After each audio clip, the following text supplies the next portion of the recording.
कहते हैं इंसान की असली पहचान उसके काम से होती है। अयोध्या के मोहम्मद शरीफ ने इस बात को सच कर दिखाया है। एक साइकिल मैकेनिक से सोशल वर्कर बने इस शख्स ने अपनी ज़िंदगी के 25 से ज़्यादा साल उन लोगों के नाम कर दिए जिनका इस दुनिया में कोई अपना नहीं बचा था।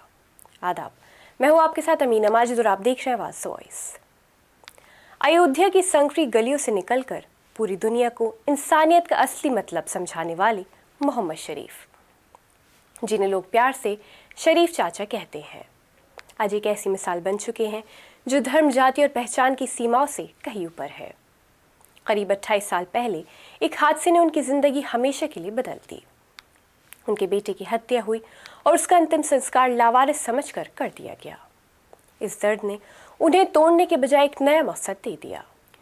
उन्होंने तय किया कि चाहे मरने वाला किसी भी धर्म का हो, उसका अंतिम संस्कार उसी धर्म के रीति रिवाजों के हिसाब से पूरे सम्मान के साथ किया जाएगा। आज तक शरीफ चाचा लगभग 5,500 से ज़्यादा लावारिस शवों का अंतिम संस्कार कर चुके हैं, जिनमें करीब 3,000 हिंदू और 2500 मुस्लिम शामिल हैं। स्थानीय प्रशासन की एक व्यवस्था के तहत अगर 72 आवर्स तक किसी शव पर कोई दावा नहीं करता तो उसे शरीफ चाचा को सौंप दिया जाता है। अंतिम संस्कार के लिए ज़रूरी खर्च वो समाज से चंदा जुटाकर पूरा करते हैं। कई बार उन्हें रात के 2 बजे भी हॉस्पिटल या पुलिस से कॉल आती है तो वो एकदम मदद के लिए तैयार हो जाते हैं। लेकिन ये रास्ता आसान नहीं था। एक वक्त ऐसा भी था जब लोग उन्हें अछूत समझते थे, उनके साथ बैठना तक पसंद नहीं करते थे। उन्हें पागल और जल्लाद तक कहा गया। फिर भी उन्होंने हार नहीं मानी और अपने मिशन पर डटे रहे। वही कोविड-19 के मुश्किल दौर में जब लोग अपनों से दूर भाग रहे थे, तब शरीफ चाचा ने उन लोगों का अंतिम संस्कार किया जिन्हें कोई छूने तक को तैयार नहीं था।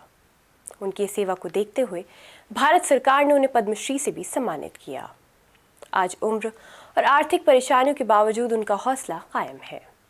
उनकी कहानी हमें सिखाती है कि सच्ची सेवा वही है जिसमें कोई स्वार्थ ना हो, और जब दुनिया साथ छोड़ दे तब भी जो इंसानियत के लिए खड़ा रहे वही असली इंसान होता है।